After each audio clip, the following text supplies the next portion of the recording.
Johnny Blair here.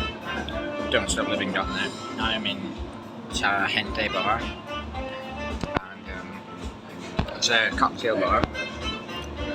Exquisite cocktails, good restaurant, good food, and it's in Ponta Delgada, which is the capital of São Miguel Island in the Azores. So this is my meal tonight. This is actually, I have to read this out because it's so complicated. This is alhera with São Miguel cheese and honey sauce. So basically, it's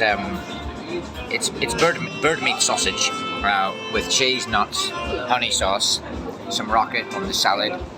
It's delicious. I'm watering it down with a signature cocktail, which is green.